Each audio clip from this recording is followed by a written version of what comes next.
जय जगन्नाथ बच्चों। Welcome to AKS origin education में।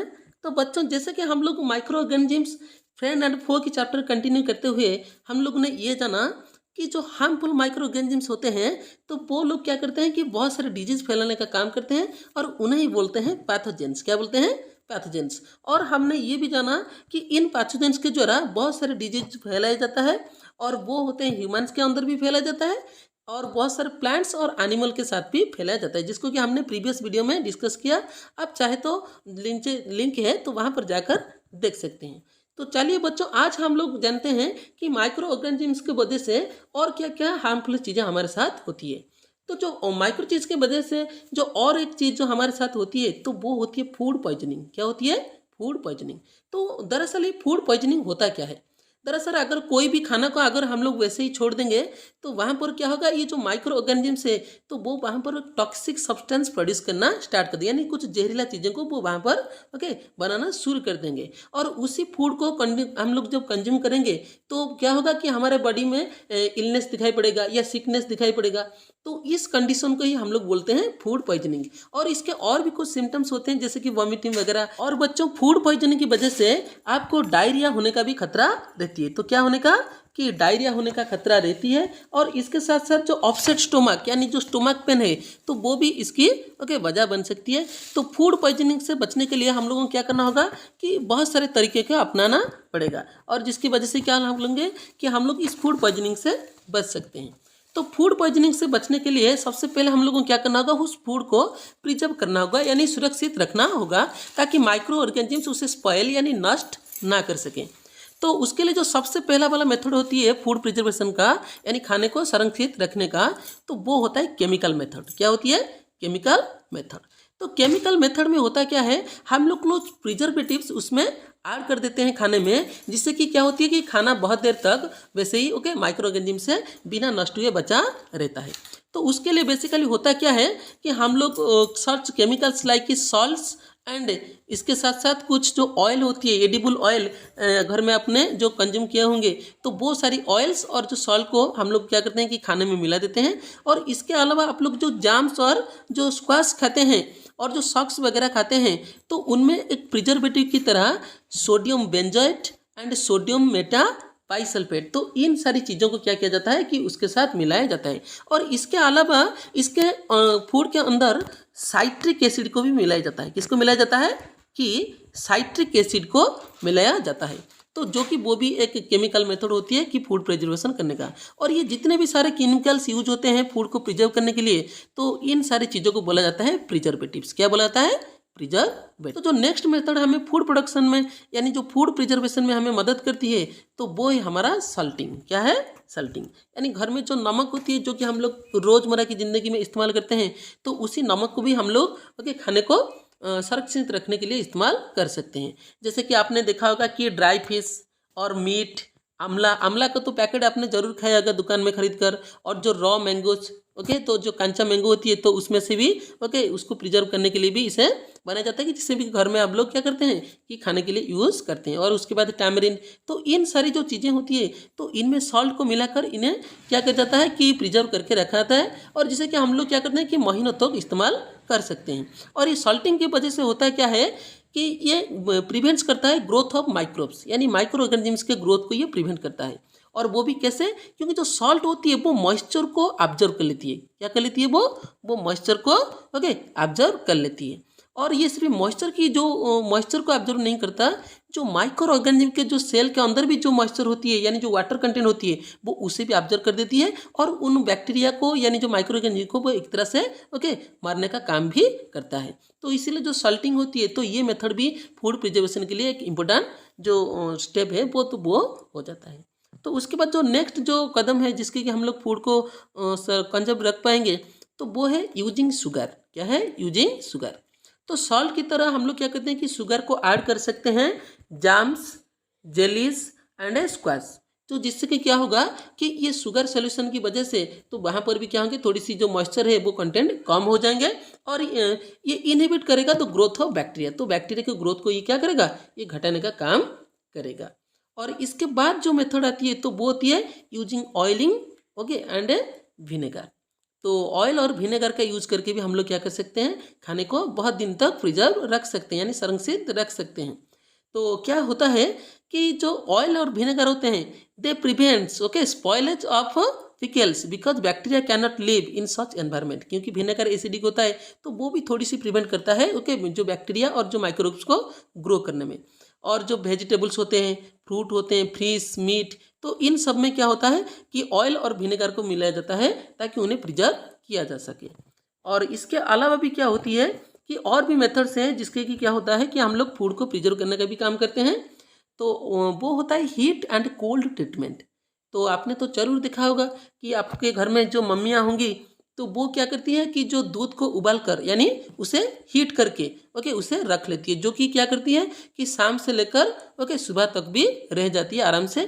तो हीटिंग में होता क्या है कि जो माइक्रोब्स होते हैं वो मर जाते हैं। द हीटिंग फूड आइटम्स कौन किल्स माइक्रोब्स। तो ये माइक्रोब को मार देता है, तो जिससे कि क्या होता है कि ये जो खाना है वो बिना स्पॉइल हुए बहुत देर तक रुक जाता है।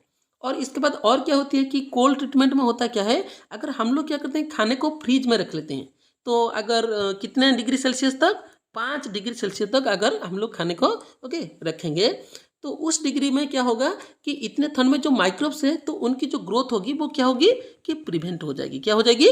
प्रिवेंट होगी, जिससे कि क्या करेंगे, ये ग्रो नहीं कर पाएंगे। और अगर हम लोग क्या करेंगे कि -70 डिग्री सेल्सियस तक अगर किसी खाने को रखें डीप फ्रीज में, तो वो वहाँ पर जो माइक्रोब्स होते हैं तो उनका मरने का भी चांसेस रहता है, यानी वो वहाँ पर भी कम्प्लीटली भी मर सकते हैं।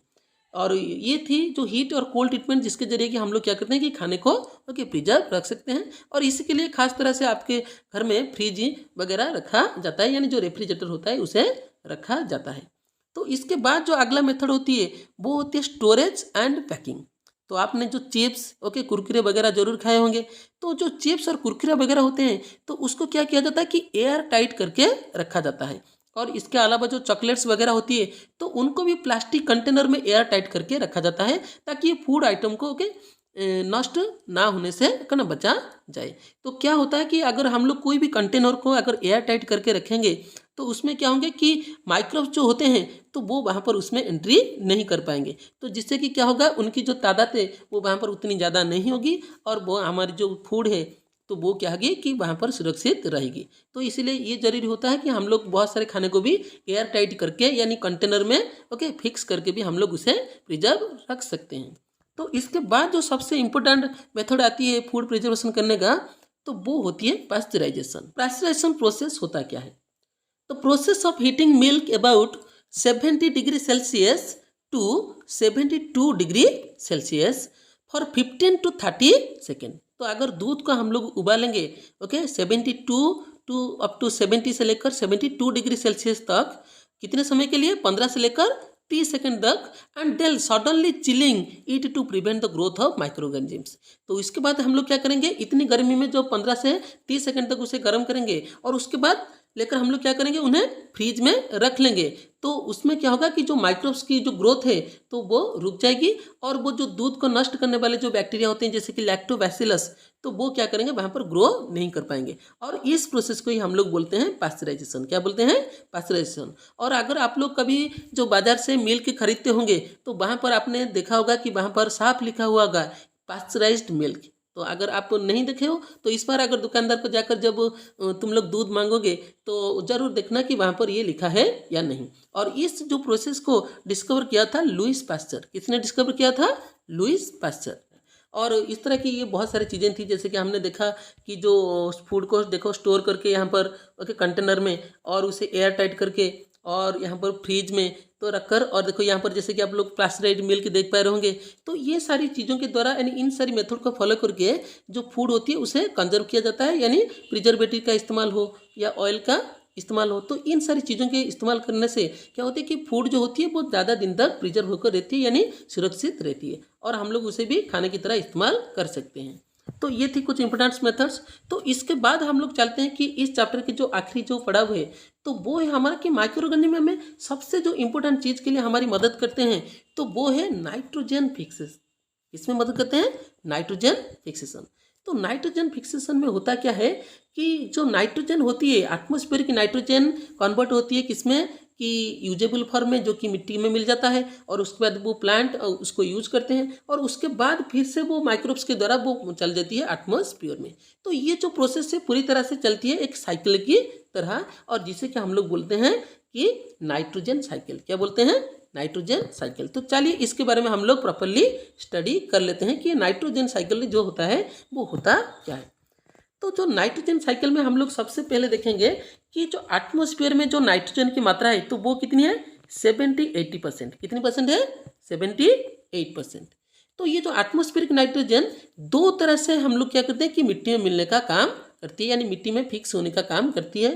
तो वो पहली जो मेथड होती है तो वो होती है लाइटनिंग फिक्सेस नाइट्रोजन। तो जो लाइटनिंग होती है तो लाइटनिंग की वजह से भी क्या होती है? एटमॉस्फेयर की नाइट्रोजन सॉइल में आकर मिलती है। तो वो कैसे होती है? जब दो बादल आपस में टकराते हैं तो उनके बीच में जो हवा होती है तो घर्षण की वजह से वो जो हवा होती है उसमें भी नाइट्रोजन होती है, तो वो क्या करती है? पानी के साथ मिल जाती है, यानी बारिश के पानी के साथ मिल जाती है, और वही बारिश के रूप में जब नीचे गिरती है तो वो जाती है ओके सॉइल में मिल जाती है। तो इस तरह से लाइटनिंग के जरिए भी क्या होती है? नाइट्रोजन मिट्टी में मिलने का काम करती है। और जो दूसरा मेथड है, जैसे कि हमने देखा कि कुछ नाइट्रीफाइंग बैक्टीरिया जैसे कि rhizobium bacterium and some algae जो कि क्या करते हैं कि नाइट्रोजन को फिक्स करने का मदद करते हैं इन द सॉइल, और वो जो नाइट्रेट को जो नाइट्रोजन होते हैं उसे नाइट्रेट की फॉर्म में मिट्टी में मिक्स करने का काम करते हैं, जो कि बेसिकली वाटर में सॉल्युबल होती है। और इसी नाइट्रोजन को क्या करती है कि सबसे पहले कंज्यूम करती है प्लांट। क्या कंज्यूम करती है? तो सबसे पहले कंज्यूम करती है प्लांट, और प्लांट को ईट करते हैं यानी खाने की तरह इस्तेमाल करते हैं एनिमल्स। ओके, जो अदर एनिमल्स होते हैं तो वो क्या करते हैं? उसी प्लांट को खाते हैं, और जब वो क्या करते हैं कि वो मर जाते हैं, यानी जब उनकी लाइफ साइकिल खत्म हो जाती है उन जो एनिमल की, तो वो मर जाते हैं, तो जो माइक्रो ऑर्गेनिजम्स होते हैं तो वो क्या करते हैं? उन्हें डीकम्पोज करके वापस उन्हें मिट्टी में मिला देते हैं। और यहाँ पर और भी कुछ माइक्रो ऑर्गेनिजम्स होते हैं जो मिट्टी में मिले हुए इन नाइट्रोजन को कन्वर्ट कर देते हैं ओके नाइट्रोजन गैस में, और नाइट्रोजन की अलग अलग फॉर्म में। तो देखते हैं कि कुछ बैक्टीरिया है turn the compounds of nitrogen into the gaseous nitrogen, तो वो नाइट्रोजन में कन्वर्ट कर देंगे, और फिर से वही जो एटमॉस्फेयर गैस में कन्वर्ट हुआ तो वो वापस चला जाएगा एटमॉस्फेयर में। तो और ये प्रोसेस फिर से वही दोबारा चलेगी, नाइट्रोजन की फिक्स होगी किसके द्वारा? लाइटनिंग के द्वारा, और उसके बाद नाइट्रीफाइंग बैक्टीरिया और सम ब्लू ग्रीन algae के द्वारा, और फिर से यही प्रोसेस कंटिन्यू होते हुए फिर से ये एटमॉस्फेयर को चली जाएगी। तो ये जो प्रोसेस है वो लगातार एक साइकिल की तरह कंटिन्यूस होता रहता है। तो इसीलिए इस प्रोसेस को हम लोग बोलते हैं नाइट्रोजन साइकिल, जो कि ह्यूमन सिविलाइजेशन के लिए यानी धरती में हम जो इंसान है तो इनकी वजूद के लिए सबसे इंपॉर्टेंट साइकिल बन जाता है। क्योंकि जो नाइट्रोजन होती है तो वो बेसिकली यूज होती है प्रोटीन सिंथेसाइज में। किसके लिए यूज होती है? प्रोटीन सिंथेसाइज में। और जैसे कि आप लोग देख पा रहे होंगे यहाँ पर कुछ लेगुमिनस प्लांट यानी जो पल्सेस वाला जो प्लांट्स है तो वो क्या कर रहे हैं? यहाँ पर देखो उनके रूट्स में ओके, तो यहाँ पर रूट नोडल्स बना हुआ है, और यहीं पर भी रहते हैं राइजोबियम बैक्टीरियम जो कि नाइट्रोजन को मिट्टी में फिक्स करने का काम करते हैं। तो ये थी बच्चों तो जो micro organism friends and foe की चैप्टर रिलेटेड है सारी टॉपिक को हमने डिस्कस कर लिया। और ये जो टॉपिक है तो इसमें अगर कोई भी आपका डाउट हो तो आप कमेंट्स में लिख सकते हैं, और तब तक के लिए आप चैनल के साथ जुड़े रहिए। और अगर आपको ये नोट और पीडीएफ चाहिए तो आप हमारा Telegram channel AKS origin education जो क्लास 8 के लिए बना है तो आप उसमें ज्वाइन कर सकते हैं, या नीचे अपना नंबर्स जो है कमेंट्स में डाल सकते हैं, जिससे कि आप क्या करेंगे कि आपको व्हाट्सएप ग्रुप में डाल देंगे। तो तब तक के लिए अपना ख्याल रखिए, और इन माइक्रो ऑर्गेनिजम्स को हमारी फ्रेंड की तरह भी इस्तेमाल करिए, और जब वो पैथोजेंस बन जाते हैं यानी जो डिजीज के जिन बैक्टीरिया बन जाते हैं तो उससे बचने की जो नॉलेज है तो आप भी इस चैप्टर से ले सकते हैं। तब तक के लिए अपना ध्यान रखिए, मिलते हैं नेक्स्ट वीडियो में। जय जगन्नाथ।